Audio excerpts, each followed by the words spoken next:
first 4 weeks of the season.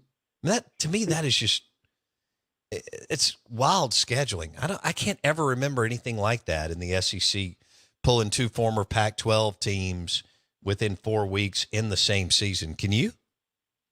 Well, I guess we're trying to do the SEC Big Ten Challenge. We're just doing it in football now. I mean, how damn ridiculous is it? Those are Big Ten teams, but yeah, no, I mean it's wild. Maybe that's why Lincoln was trying to get out of that game. Yeah. Oh well, yeah. Lincoln's in trouble. I don't think it's going to work out for him because they don't believe in playing defense, and they pulled a pretty tough schedule going into the Big Ten in year one. He is Michael Bratton. His show is That SEC Podcast. They're on fire out of Nashville. He joins us on the Farm Bureau Insurance guest line. Do you think that, I like Tennessee's schedule. What do you think with the new quarterback and Heupel? Do they have a chance to make the college football playoff? Yeah, I certainly do think they do, Bo. And they're right there. I know I said Alabama's probably my fourth team there, but I think Tennessee's right on their heels. So Alabama does come to Tennessee. Tennessee won that game last time it was in Neyland Stadium.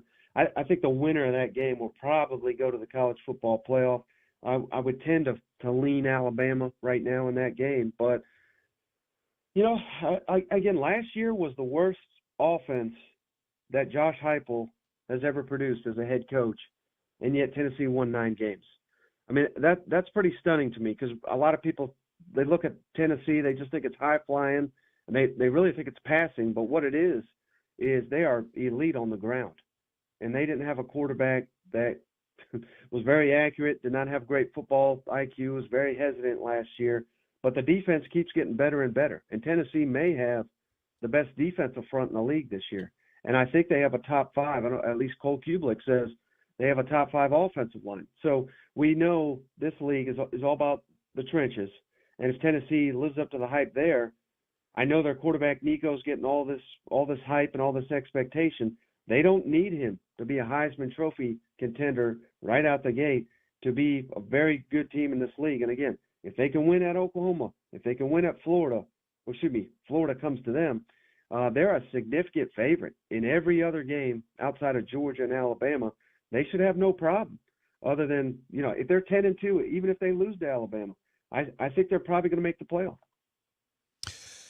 Who's the best quarterback in the Southeastern Conference?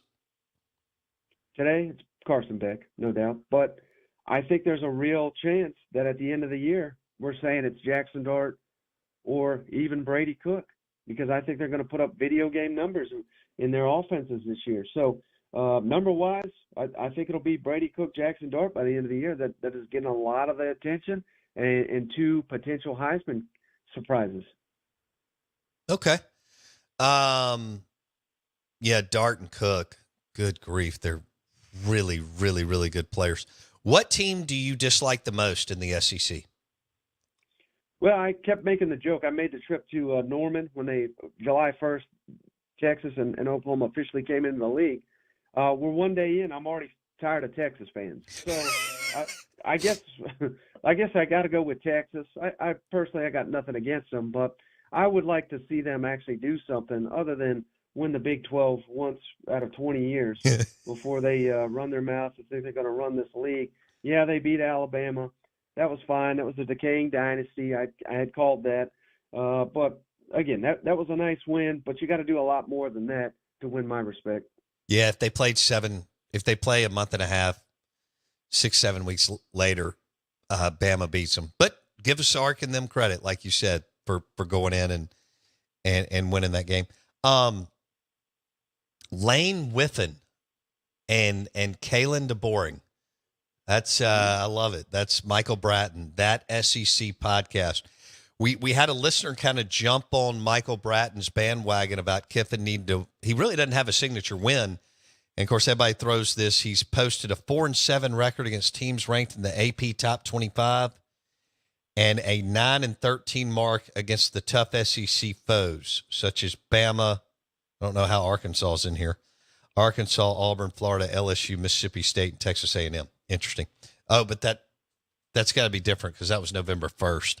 of 2023. Since then, he has beat a couple of those teams, including Mississippi State.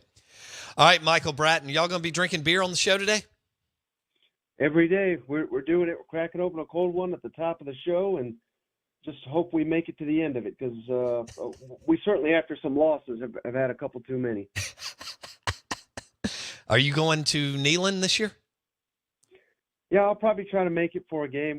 The one we really want to go to is the Red River Shootout, first time as SEC team. So that's on the schedule.